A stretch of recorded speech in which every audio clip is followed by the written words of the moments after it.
Morning students, आज हम BSc second year के पेपर फर्स्ट का नेक्स्ट टॉपिक ब्रेंकियोस्टोमा लेंगे।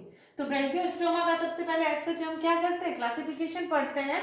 तो ये कौन से फाइलम में आता है? संघ। संघ कौन सा है इसका? कॉर्डेटा। कॉर्डेटा।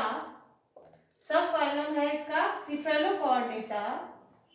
सिफेलोकॉर्डेटा। क्लास है लेप्टोकार्डी। लेप्टोकार्डी। फैमिली है ब्रेंकियोस्टोमेडी। ब्रेंकियोस्टोमेडी। वह जीनस है ब्रेंकियोस्टोमा। ब्रेंकियोस्टोमा। तो ऐसा आपको मैंने बताया था कि फाइलम कॉर्डेटा के दो ग्रुप्स है। तो एक ग्रुप है प्रोटोकॉर्डेटा और यूरोकॉर्डेटा। तो प्रोटोकॉर्डेटा मतलब प्रिमिटिव। तो प्रिमिटिव कॉर्डेट्स इसमें आते हैं। तो इस प्रिमिटिव कॉर्डेट का जो ग्रुप है यहाँ पे आप ऐड कर सकते हो, ग्रुप प्रोटोकॉर्डेटा।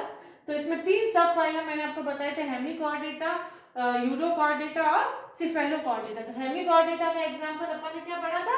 बेलेनोग्लॉसस। तो बेलेनोग्लॉसस अपन पूरा पढ़ चुके हैं। तो इसमें क्या होता है? Hemi means half of the body तक क्या है? नोटोकॉर्ड उपस्थित है। और दूसरा हमने पढ़ा है यूरोकॉर्डेटा का एग्जांपल हर्डमानिया,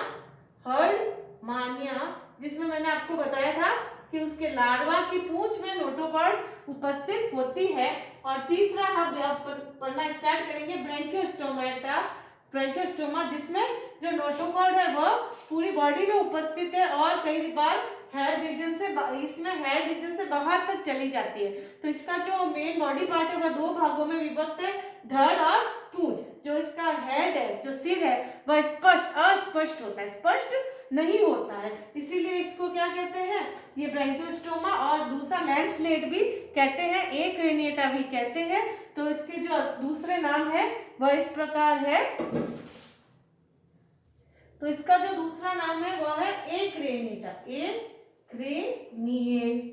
ए मतलब एब्सेंट और क्रेनिएटा मतलब क्रेनियल बॉक्स। तो जिसमें स्कल या सिर एब्सेंट है वो एक्रेनिएटा। तो इसका ब्रेंकियोस्टोमेटा में भी सिर एब्सेंट होता है। नोटोकॉर्ड यहाँ शरीर का इस मेन बॉडी इधर है, हेड इसका, तो वहां से बाहर तक निकलती हुई दिखती है, इसलिए इन्हें एक्रेनिएटा कहा जाता है। और ऐसा जिसके दोनों जो सिरे हैं वो तीखे होते हैं, भालेनुमा होते हैं, इसलिए इन्हें लैंसलेट भी कहते हैं। इनका दूसरा नाम क्या है? लैंसलेट, क्योंकि इसके जो दोनों छोर हैं, ये देख लीजिए आप, दोनों छोर अग्र और पश्चिम भालेनुमा है, इसलिए इन्हें लैंसलेट भी कहा जाता है। तो इसमें नोटोकॉर्ड पूरे शरीर में, पूरी बॉडी में प्रेजेंट है और जो सिर है वह अस्पष्ट है, स्पष्ट नहीं है, इसीलिए इन्हें एक्रेनिएटा भी कहा जाता है। ये मतलब एब्सेंट और क्रेनियल बॉक्स। तो अब इसमें क्या है? ये समुद्र के कहाँ रहते हैं? ये समुद्र के किनारे छिछली भूमि में बिल बनाकर रहते हैं। और ये क्या करते हैं? अगर कोई अस्पष्ट गतिविधि हुई तो ये वापस बिल के अंदर चले जाते हैं। तो नेक्स्ट इसके बॉडी स्ट्रक्चर के बारे में हम पढ़ेंगे। तो इसके बॉडी स्ट्रक्चर में 3 पंख पाए जाते हैं, 3 फिन्स, जो क्या है? अनपेयर्ड। अनपेयर्ड मतलब अयुग्मित, अनपेयर्ड। तो अनपेयर्ड जो 3 पंख है वो कौन कौन से हैं? पहला है डॉर्सल फिन, पृष्ठ पंख।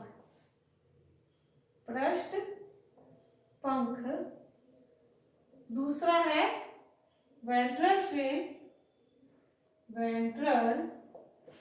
फिन, अधर पंख। तीसरा है कॉर्डल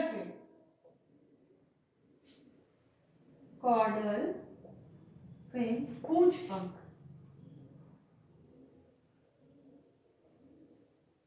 तो इसमें 3 अयुग्मित है, मतलब पेयर में उपस्थित नहीं है, अनपेयर्ड है, अयुग्मित पंख है। और वह 3 अयुग्मित पंख कौन कौन से हैं? अयुग्मित। तो ये 3 अयुग्मित पंख कौन कौन से हैं? डॉर्सल पंख, पृष्ठ पंख, वेंट्रल पंख, अधर पंख और कॉर्डल फिन, पूंछ का पंख। तो आप इधर देख लीजिए, ये है डॉर्सल फिन, ये आप इधर देखिए, ये है कॉर्डल फिन और ये है वेंट्रल फिन। तो ये तीनों पंख क्या एक एक ही उपस्थित है, जोड़े में उपस्थित नहीं है, इसीलिए इन्हें क्या कहा जाता है, अयुग्मित पंख। नेक्स्ट इसमें हम देखेंगे, नेक्स्ट इसमें क्या उपस्थित है, ओरल वुड या ओरल सीडी। तो ओरल वुड में क्या है, 22 पेयर्स में स्पर्शक मौजूद होते हैं और ये स्पर्शक क्या करते हैं, यह जो वाटर आ रहा है उसके साथ जो भोज्य पदार्थ आते हैं उसकी क्वालिटी को गुणवत्ता को चेक करते हैं। तो इसमें 22 पेयर्स ओरल सीडी या स्पर्शक मौजूद होते हैं। और नेक्स्ट इसकी बॉडी में और क्या मौजूद है, इसकी बॉडी में बहुत सारे मसल्स मौजूद है जिन्हें क्या कहा जाता है, मायोटीन्स कहा जाता है। और इसके बीच में क्या उपस्थित है, मायोसेप्टा। और ये मायोसेप्टा इनके जो कॉन्ट्रैक्शन रिलैक्सेशन की जो प्रक्रिया होती है उसको नियंत्रित करता है। तो इसमें क्या है, ओरल जो सीडी है वो स्पर्शक है जो 22 होते हैं, जो जोड़े में 22 जोड़े में उपस्थित होते हैं, जो वाटर की क्वालिटी को टेस्ट करते हैं। तो इसमें जो पानी है वह ओरल वुड से यहाँ से एंटर होगा, यहाँ पूरी इधर चलेगा और एट्रीपोड के द्वारा बाहर की तरफ आ जाएगा। इसके दौरान ये क्या है, सीलियरी फीडर मैंने आपको पहले ही बताया था। सीलियरी फीडर जो पानी के साथ साथ जो भोजन पदार्थ आता है उसको ग्रहण करता है और पानी जो होता है वो रेस्पिरेशन में भी हेल्प करता है। नेक्स्ट इसमें क्या है कि मायोसेप्टा या मायोटीन्स प्रेजेंट होते हैं और जो जननांग होते हैं वह जोड़े में इसमें उपस्थित होते हैं। तो ये इसका पूरा बॉडी का आउटर स्ट्रक्चर है। और इसके जो फिन्स होते हैं, फिन्स में क्या उपस्थित होती है, फिन रेस उपस्थित होती है। ठीक है, तो ये इसका पूरा आपको मैंने स्ट्रक्चर बता दिया है। नेक्स्ट हम लेंगे ब्रैंकियोस्टोमा का बॉडी वॉल। तो इसका बॉडी वॉल 3 भागों में विभक्त है। फर्स्ट है स्किन, त्वचा, दूसरा है मस्कुलेचर, मांसपेशियां, और तीसरा है पेरिटोनियम। तो इसका जो बॉडी वॉल है वह 3 भागों में विभक्त है, स्किन, मस्कुलेचर व पेरिटोनियम। तो इधर आप देख लीजिए बॉडी वॉल का डायग्राम है।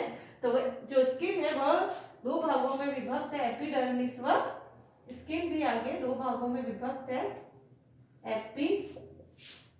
एपिडर्मिस और दूसरा है डर्मिस। तो एपिडर्मिस आप देख लीजिए, एपिडर्मिस ये बाह्य त्वचा की बाह्य कवरिंग होती है और इसमें कौन से सेल्स मौजूद है, कोलोमनर कोशिकाएं सेल्स मौजूद होती है। और इसमें बीच में कोलोमनर सेल्स के बीच में ग्लैंड सेल्स उपस्थित होते हैं। और दूसरी है डर्मिस। तो डर्मिस को इसको सबक्यूटिस भी कहते हैं और इसमें नर्व सेल्स, तंत्रिका कोशिकाएं व ब्लड वेसल्स, रक्त वाहिनियां भी उपस्थित होती है। किसमें उपस्थित होती है, डर्मिस में। नेक्स्ट हम सेकंड लेंगे मस्कुलेचर। तो मस्कुलेचर, इसमें मसल्स थे, मैंने अभी आपको बताया था कि जो मस्कुलेचर है उसमें मायोटीन्स उपस्थित होती है और मायोटीन्स के बीच में क्या उपस्थित होता है, मायोसेप्टा। और ये मायोटीन्स और मायोसेप्टा क्या काम करते हैं, इसके संकुचन व स्थिलन में मदद करते हैं और इस संकुचित और स्थिलित होकर आगे बढ़ने में इसको मदद करते हैं। और लास्ट है पेरिटोनियम। ये पेरिटोनियम पूरी बॉडी में उपस्थित होता है पर एट्रीपोल में यह अनुपस्थित होता है। तो ये इसका पूरा बॉडी वॉल का स्ट्रक्चर हमने आपको समझा दिया है। तो आज आप इसका स्क्रीनशॉट ले सकते हैं। यह इसका बाहरी संरचना है। तो बाहरी संरचना में क्या है कि इसमें अयुग्मित पंख पाए जाते हैं जो 3 है, डोर्सल फिन, कॉर्डल फिन और वेंट्रल फिन। इसमें ओरल वुड उपस्थित होता है जिसमें ओरल सीडी उपस्थित होती है जो 22 जोड़ों में 22 होती है। और यहाँ से वाटर आएगा, वाटर पूरा ऊपर से निकलेगा इनके और एट्रीपोड के द्वारा बाहर चला जाएगा। तो इसके बीच में क्या होगा, सीलियरी फीडिंग होगी जिसमें यह भोजन पदार्थ को लेने का कार्य करते हैं। और इसके बॉडी में क्या उपस्थित है, मसल्स में मायोटीन्स और मायोसेप्टा जो इसके स्थिलन और संकुचन का कार्य करते हैं। इसमें नोटोकॉर्ड उपस्थित होती है, मेन नोटोकॉर्ड जो पूरी बॉडी में बाहर तक चली जाती है और इसके जो हेड की एज सच कोई कवरिंग नहीं पाई जाती है, इसलिए इसका शरीर को 2 भागों में विभक्त माना जाता है। धड़ व पूंछ व इसके शरीर में मस्तिष्क को अनुपस्थित माना जाता है, इसीलिए इसे एक क्रेनिएटा कहा जाता है। यही मतलब एक्सेंट और क्रेनियल बॉक्स एब्सेंट है और नोटोकॉर्ड इसके पूरे शरीर में। जबकि हमने देखा हेमिकॉर्डेटा में तो आधे शरीर में और यूरोकॉर्डेटा में जो लार्वा होता है उसकी पूंछ में उपस्थित होती है और इसमें लार्वल स्टेज भी पाई जाती है और जननांग इसमें जोड़े में उपस्थित होते हैं। तो इस तरह से हमने इसका पूरा डिस्क्रिप्शन पढ़ लिया है कि ब्रैंकियोस्टोमेटा सिफेलोकॉर्डेट्स में आता है और इसमें नोटोकॉर्ड होती है वो पूरे शरीर में ऐसे पाई जाती है। Thank you.